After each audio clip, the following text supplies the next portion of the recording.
Hi, I'm Joe, and welcome to the Hitbox. Now, I know I should probably have some sort of fancy intro speech prepared about what the show is and who I am and all that, but to be honest, we don't really have that kind of time. We got bigger problems to deal with, namely Asteroids. Spell it right. Luckily, I built something for just such an occasion.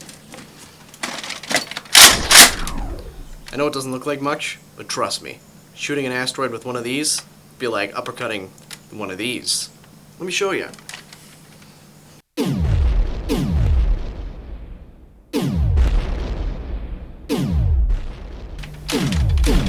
So while I take care of this little problem, let's talk about Asteroids on the Atari 2600. Asteroids was originally released as an arcade game by Atari in 1979. Compared to other games released around the same time, like Galaxian, Sheriff, Radar Scope, and Space Invaders, Asteroids looks almost too simple. Just some white lines on a black background. One phrase that comes to mind is simple but effective. People loved that shit. So much so that Atari actually had to ship several hundred units in the cabinet of a different game they were developing, Lunar Lander. So in 1981, Atari ported it to their home console, the Atari 2600. I'd show it to you, but I'm a little busy at the moment. If you really want to see it, it's in the other room. Now, Atari had a history of making crappy ports of popular arcade games like Donkey Kong and, probably most well known for being crappy, Pac-Man. But due to the simplicity of the original, this one was actually pretty good. The graphics were simple, the controls were simple, and the gameplay was simple but addictive. This allowed Atari to make a faithful port for the 2600. They added some color to the asteroids and the ship, but other than that, not much was really changed. The rules are simple. Shoot the asteroids, don't explode. When you shoot a big one, it breaks up into smaller pieces. When you shoot those, they break up into even smaller pieces. The smaller the asteroid, the more points you get. And every now and then a UFO will show up. If you shoot that, you get more points. You can fly around, you can warp to a different area on the screen, but the point is always to just shoot the asteroids, get the points.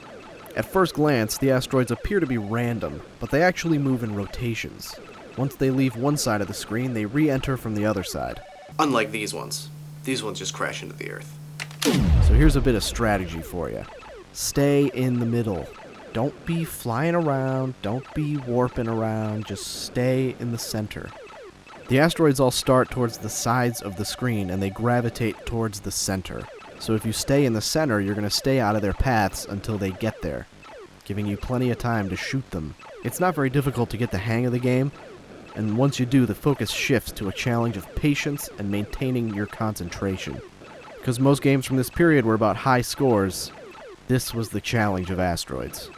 Once you get the hang of it, it can start to feel a little mindless. But that's the challenge. If you lose focus, you're going to get smashed into by a giant rock and die a horrible fiery death. Stay focused, shoot those asteroids, get the high score. Bottom line, the game is fun.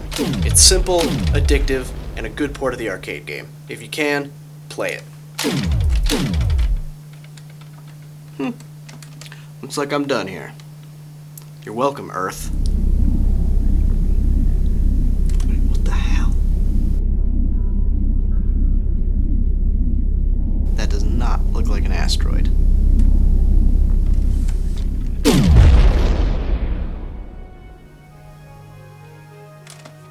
Oh well. Crisis averted.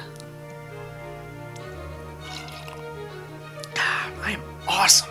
Shooting those asteroids.